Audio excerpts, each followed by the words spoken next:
Aujourd'hui, nous allons explorer 3 histoires de victimes à travers les photos effrayantes sur lesquelles elles sont apparues pour la dernière fois. En 2015, Cheyenne Rose Antoine, 18 ans, et sa meilleure amie Brittany Gargle ont fait quelque chose que beaucoup de jeunes filles font, quelque chose auquel elles n'ont pas réfléchi à 2 fois. Elles ont pris un selfie, une photo qui allait plus tard hanter l'une d'entre elles. La photo montre les amis posant ensemble, Cheyenne souriante et tenant le téléphone et Brittany souriante avec une main sur la hanche. Elles ont publié la photo sur Facebook et sont sorties ensemble. L'histoire raconte qu'elles ont fini par faire la tournée des bars du centre-ville de Saskatoon. À un moment donné pendant la nuit, Brittany a apparemment rencontré un homme. Brittany et cet homme se sont bien entendus. Elles s'entendaient si bien qu'elle a décidé de partir avec lui. Quelque temps après que Brittany et Cheyenne se soient séparés, Cheyenne a décidé d'utiliser les médias sociaux pour reprendre contact avec son amie. Elle a publié un message sur Facebook pour lui demander où elle était allée. « Où es-tu, Brittany ? Je n'ai pas eu de nouvelles. J'espère que tu rentreras saine et sauve à la maison et j'ai besoin de mon téléphone. Je t'aime. » Elle n'a jamais reçu de réponse. C'est le premier rebondissement de l'affaire, mais je n'aurais jamais pu prédire l'issue. Au petit matin du lendemain, un conducteur descendait la route sombre de la vallée près de la décharge de Saskatoon, dans la banlieue sud de la ville, lorsqu'il a remarqué quelque chose d'étrange sur le bord de la route.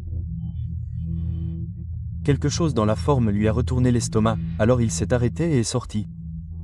En s'approchant, il s'est rendu compte qu'il s'agissait du corps d'une jeune femme. Elle était allongée sur le dos, sans chaussures. Craignant que la jeune fille ne soit blessée, l'homme a vérifié s'il y avait des signes de vie. Mais, chose horrible, il a constaté qu'elle était froide au toucher et qu'elle ne respirait pas. Lorsqu'il vit son cou et les marques qu'il y avait dessus, il comprit qu'elle était morte et qu'elle avait probablement été étranglée. L'homme appela bien sûr la police et une enquête fut lancée pour découvrir l'identité de la jeune femme.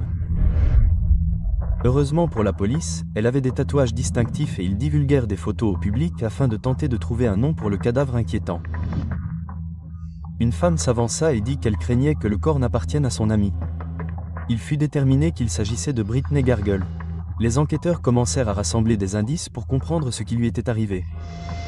Ils utilisèrent les médias sociaux de la jeune fille et tout semblait indiquer qu'il s'agissait de l'homme mystérieux avec qui Brittany avait quitté le bar. Mais ce n'est pas du tout ce qui s'est réellement passé. Non, la véritable histoire est bien plus sombre. C'est là que ça devient fou. Les enquêteurs vont interroger Cheyenne. Après tout, elle était la meilleure amie de Brittany et probablement l'une des dernières personnes à l'avoir vue vivante. Elle raconte à la police avec inquiétude. « Ouais, on s'est préparé ensemble ce soir-là, puis on est allé au bar et à une fête à la maison. Et enfin, on est allé au Colonial Pub & Grill. C'est là que Brittany a demandé un briquet à un mec et l'a en quelque sorte invité à nous accompagner. Mais après ça, on m'a déposé au phare. C'est un refuge pour personnes âgées car je voulais rendre visite à mon oncle et je n'ai plus jamais revu Brittany après ça. » Son histoire semblait suffisamment crédible et Cheyenne s'est montrée assez ouverte, allant même jusqu'à mettre son oncle en contact téléphonique avec la police pour corroborer sa version des faits. Presque tout était vérifié. Mais les enquêteurs ont quand même fait preuve de diligence raisonnable et ont cherché à boucler cette affaire en vérifiant la chronologie de Cheyenne avec les images de surveillance prises au pub qu'elle a dit avoir visité pour la dernière fois. Et c'est là qu'ils ont vu quelque chose qui leur a glacé le sang. Ou plutôt, c'est ce qu'ils n'ont pas vu. Ils n'ont trouvé aucune trace de Brittany ou de Cheyenne dans l'établissement. Les enquêteurs ont été emmenés, interloqués. La gentille adolescente à qui ils venaient de parler pouvait-elle vraiment en savoir plus qu'elle ne laissait entendre? Ils ont vérifié les images de sécurité de l'abri du phare. Cheyenne et son oncle ne s'étaient jamais rencontrés cette nuit-là non plus. Soudain, ils ont commencé à douter de l'histoire de Cheyenne, et ce soupçon a marqué le début d'une enquête de 2 ans visant à démêler les événements complexes de cette nuit noire. C'est le selfie innocent que les deux ont pris et publié seulement 6 heures avant la découverte de la mort de Brittany qui a finalement permis de résoudre l'affaire et a été la clé pour découvrir la vérité. Lorsque le corps de Brittany a été découvert, quelque chose se trouvait à proximité. Mais à ce moment-là, personne n'y a vraiment prêté attention. C'était une ceinture noire, une ceinture qui, plus tard, a été considérée comme l'arme utilisée pour l'étrangler. Et cette ceinture distinctive, tressée et épaisse, était terriblement familière. Cette même ceinture était celle de la photo que les filles avaient prise au début de la nuit et qui était portée par Cheyenne.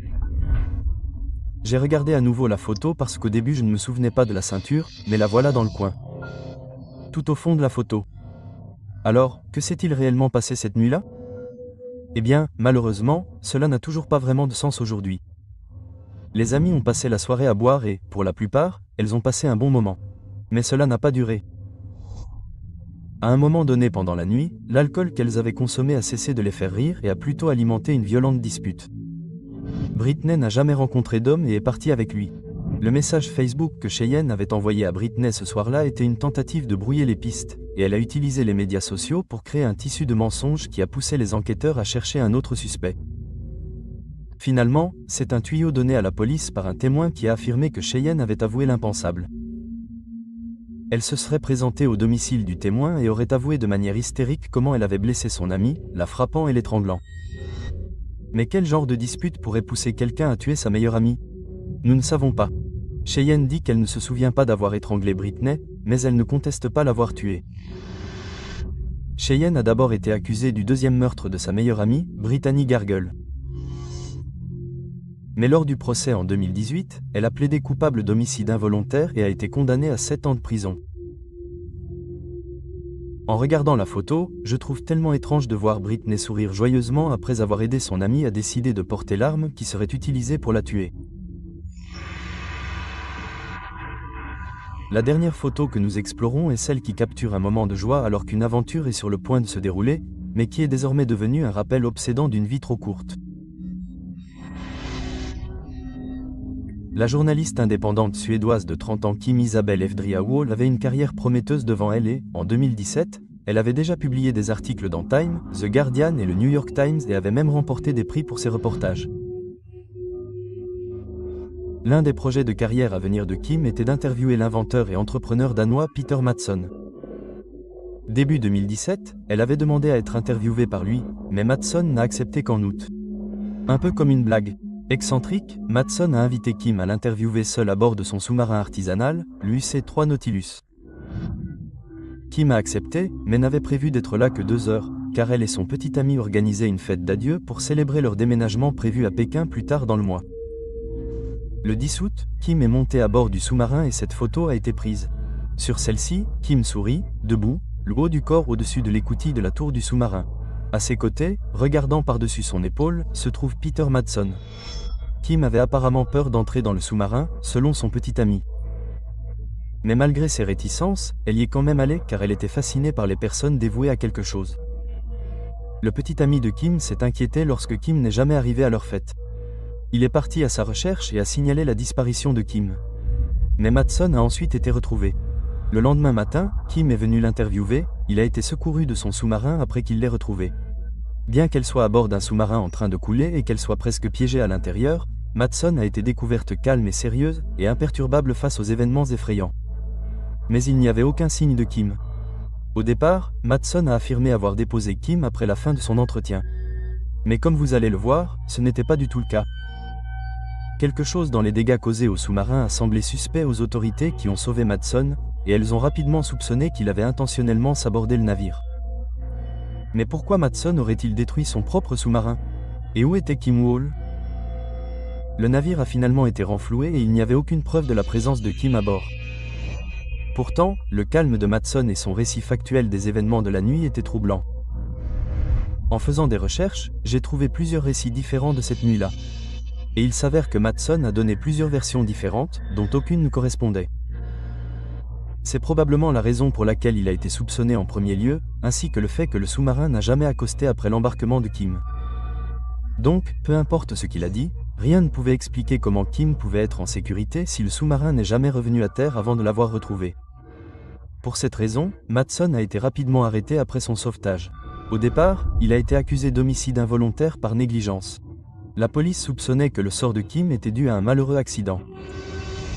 Au début, Madsen a de nouveau modifié sa version pour se conformer à cette hypothèse. Mais bientôt, d'autres preuves ont été rejetées sur le rivage. Des preuves horribles et horribles. 11 jours après la disparition de Kim, un cycliste profitait d'une balade à vélo le long d'une plage au sud-ouest d'Hamar. Le vent soufflait de l'eau, mais la brise marine était agréable. Au milieu du rivage rocheux, les cyclistes ont remarqué quelque chose d'étrange et ont ralenti, s'arrêtant complètement près de la masse difforme qu'ils n'arrivaient pas à identifier. En s'en approchant, le cycliste a réalisé avec horreur, sachant qu'il ne pourrait jamais oublier ce qu'il voyait, qu'il s'agissait d'une partie du corps d'une femme. Son torse décapité, sans membres, et portant les marques de coups de couteau rassemblés autour de l'aine. Des morceaux de corps n'arrêtaient pas de s'échouer sur le rivage. Et au début, personne ne savait à qui appartenait le corps. Afin de mettre fin à l'horreur d'une plage chargée de morceaux de corps, des chiens de chasse et des plongeurs de la police ont été amenés sur les lieux. Ils ont trouvé la tête de Kim Wall dans un sac en plastique. Matson a maintenu que la mort de Kim était un accident, bien qu'il ait rapidement admis que c'était lui qui avait démembré et jeté son corps à la mer. C'est là que l'histoire devient folle.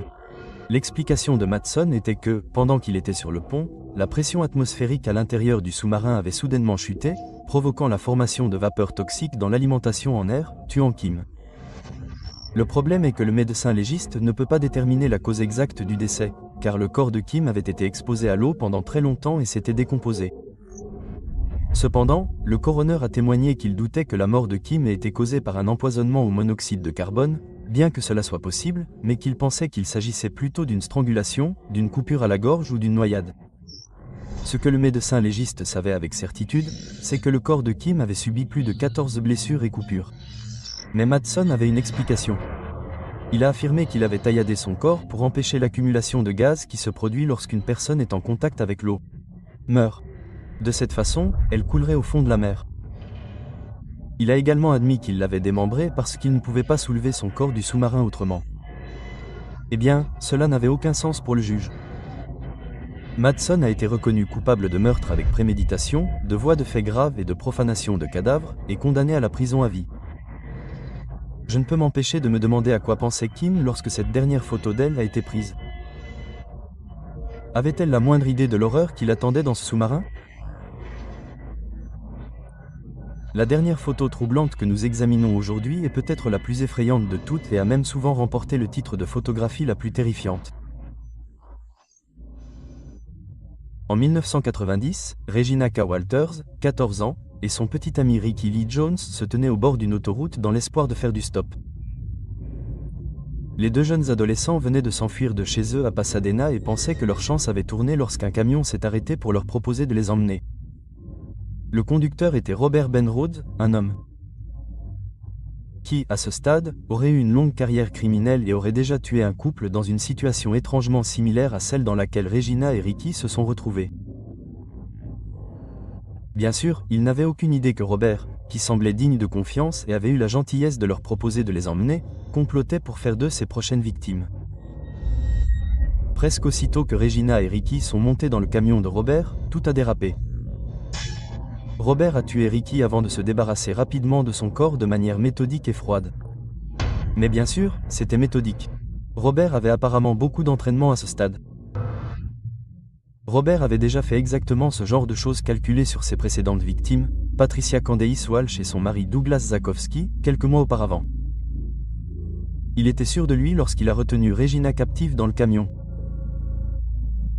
On raconte qu'il l'a continuellement agressée de diverses manières et qu'il lui a même coupé tous ses longs cheveux bruns bouclés. Robert appelait parfois le père de Regina sur une cabine téléphonique, le narguant et lui racontant comment il avait coupé tous les cheveux de sa fille.